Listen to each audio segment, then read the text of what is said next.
Y estamos viendo ahora un segundo sentido. Teoría y práctica por dependencia de una respecto a la otra. Este segundo sentido, que también es resultado de una reacción ante el anterior, el de la oposición, surge de la concepción que considera a la práctica como dependiente de la teoría, o como lo solemos escuchar bastante habitualmente, por ser el ámbito de aplicación de la teoría. Aquí tenemos millones de ejemplos disponibles al alcance de la mano, porque probablemente sea el sentido más común y más habitual de concebir a la práctica. En general, casi todos lo dicen de una manera o de otras, que se va a la práctica a aplicar el contenido teórico. Y de hecho, si pudiéramos parar las orejas y escuchar un poco las voces, estaríamos escuchando cosas como esta. Sí, una cosa es la universidad, pero cuando vas al trabajo, nada de eso te sirve.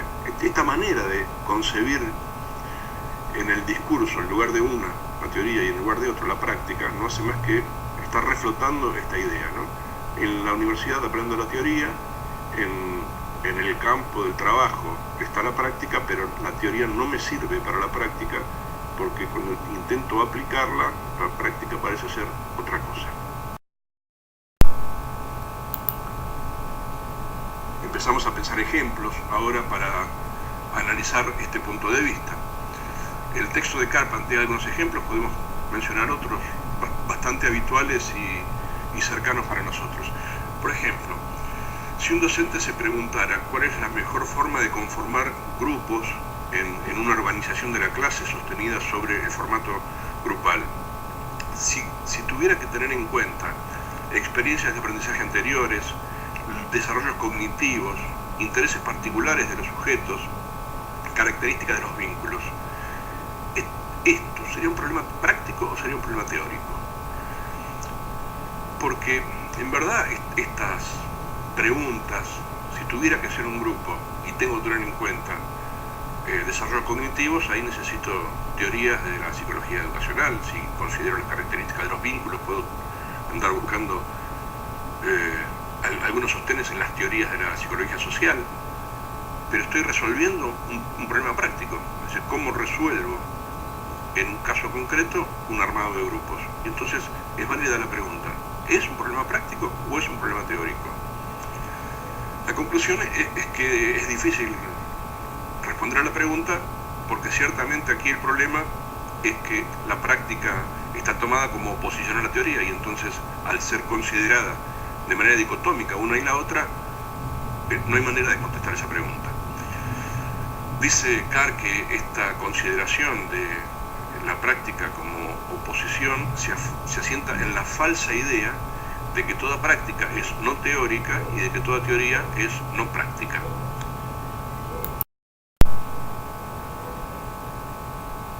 Esta manera de concebir la teoría y la práctica en relación a que se entiende que la práctica es dependiente de la teoría, tiene varios puntos flacos.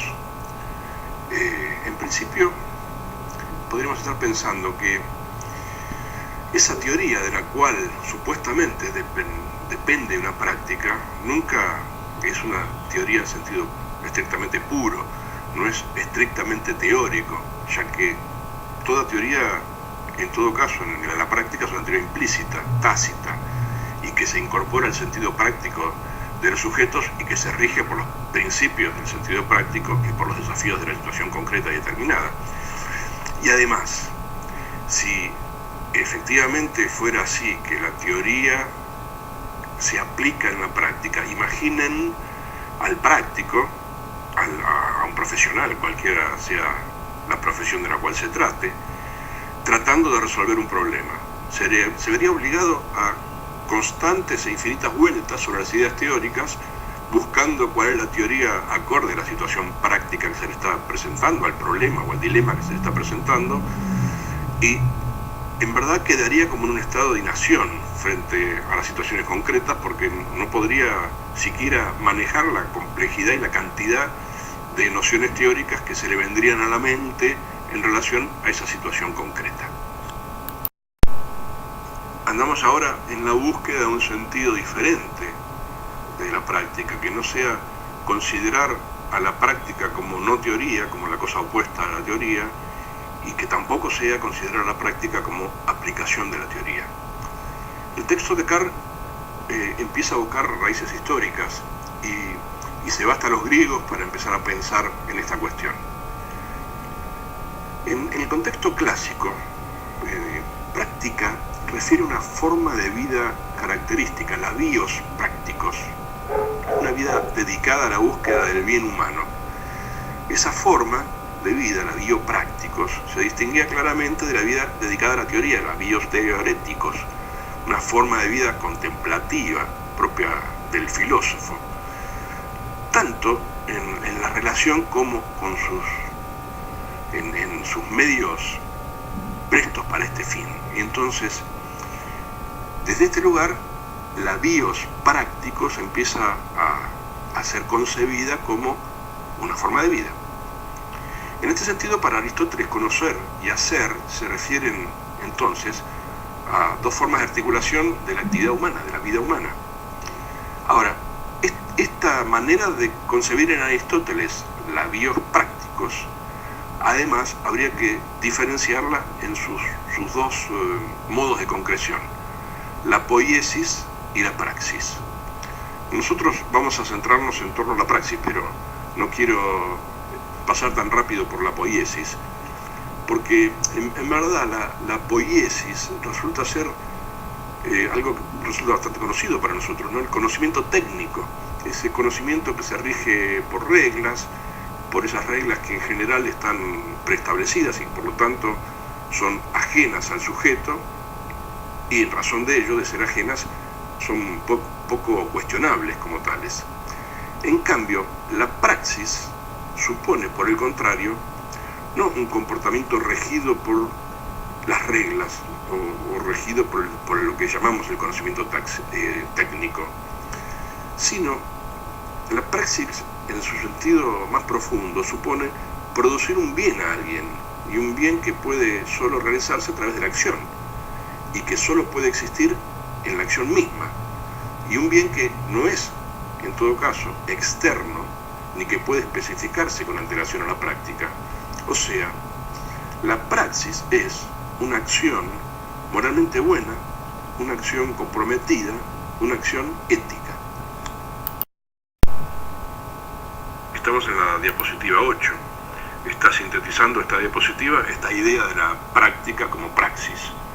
La praxis se refiere, decíamos, a un comportamiento de carga ético-valorativa, a un comportamiento que requiere deliberación entre los medios y preocupación por los fines, y un comportamiento referido a un obrar que supone un obrar adecuado, un obrar verdadero, un obrar justo en una determinada situación dada.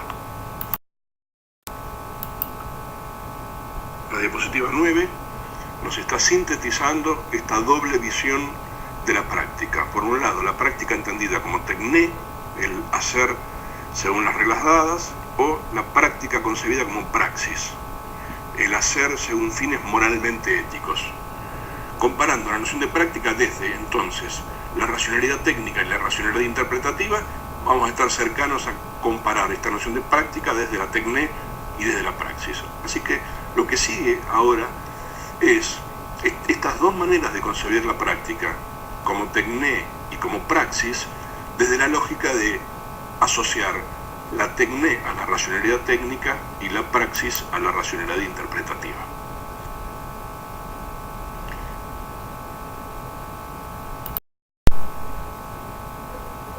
Las diapositivas 10, 11 y 12 están mostrando esta comparación entre la concepción de la práctica desde la racionalidad técnica y la concepción de la práctica desde la racionalidad interpretativa. Vamos a recorrerlas rápidamente para no aburrir con esto. En primer lugar, la racionalidad técnica entiende, tal como decíamos, que la práctica es un campo de aplicación, es decir, es coincidente con ese segundo sentido que estábamos analizando. Se va al campo, se va mundo del hacer a aplicar la teoría, y entonces la práctica se reduce a la aplicación. Por el contrario, una racionalidad de corte interpretativa considera que la práctica es campo de aprendizaje, es decir, cada vez que estoy realizando una acción práctica, estoy en un circuito del aprender, en el cual empieza a circular un tipo de conocimiento que no solo es el conocimiento teórico, sino que es un conocimiento que la misma práctica genera en el hacer. La segunda comparación refiere a cómo conciben la realidad una y otra, mientras que la racionalidad técnica entiende que la realidad es objetiva y entonces la intervención en el mundo práctico es una intervención neutral, devenida de la objetividad de la realidad. Una racionalidad interpretativa está entendiendo que la realidad, muy por el contrario, es subjetiva y que por lo tanto cualquier tipo de intervención que hacemos sobre la realidad práctica es una intervención de corte ideológico y valorativa, así cargada de ideología y cargada de valor. Finalmente, la tercera categoría que estamos comparando en esta diapositiva 10 son qué tipos de problemas se evidencian en la práctica. Para la racionalidad técnica los problemas son instrumentales, exclusivamente instrumentales y de corte universal. O sea, son problemas que no dependen del contexto, no dependen del lugar y que básicamente refieren a cómo se hace algo o cómo se resuelve algo. La racionalidad interpretativa, por el contrario, entiende que los problemas de la práctica son problemas indeterminados y casuísticos. En la idea de John, cuando leamos a John, esto está muy bien explicado en ese texto. Es decir, los problemas de la práctica son casos particulares y se comportan de manera casuística, esto cada uno de ellos con su particularidad, y no son tan fácilmente encajonables, digamos, no son tan fácilmente determinables, en tanto que, dice John, se comportan de manera problemática de varias maneras a la vez y no de una sola manera. La diapositiva 11, aquí comparamos en primer lugar la categoría referidas a qué se hace en la práctica. Para la racionalidad técnica, en la práctica se aplican reglas generales de actuación, muy ligado a lo que decíamos anteriormente, ¿no? Si el mundo es visto desde una lógica instrumental y universal, entonces lo único que me compete en ese mundo práctico es aplicar las reglas que han sido definidas desde afuera, el tecné griego, y para lo cual, independientemente del contexto, las reglas me servirán, tanto es una regla de corte universal. La racionalidad interpretativa, por el contrario, entiende que en la práctica se interviene según la interpretación que se hace de cada situación. Es decir, no hay reglas generales para actuar o para intervenir en la práctica. Depende de la carga ideológico-valorativa que colocamos sobre el mundo práctico, así decodificamos lo que está sucediendo y depende cómo interpretamos lo que está sucediendo, entonces nuestra accionar puede tener uno u otro sentido. La segunda categoría refiere a la concepción de la relación sujeto-práctica. Para la racionalidad técnica, esa es una concepción de corte homogénea. Es decir, las relaciones sujeto-práctica podrían ser reguladas las intervenciones de los sujetos, ya que a todos los sujetos les cabría por igual la misma teoría. Por el contrario, la racionalidad interpretativa entiende que es una concepción heterogénea, es decir, esta relación sujeto-práctico o práctica es diferente en cada caso porque depende de las historias de los sujetos, de las creencias de los sujetos, de los valores de los sujetos, de las ideologías, de los saberes que portan los sujetos, y que entonces sus modos de intervenir son diferenciados de acuerdo a cómo juegan cada una de estas cuestiones.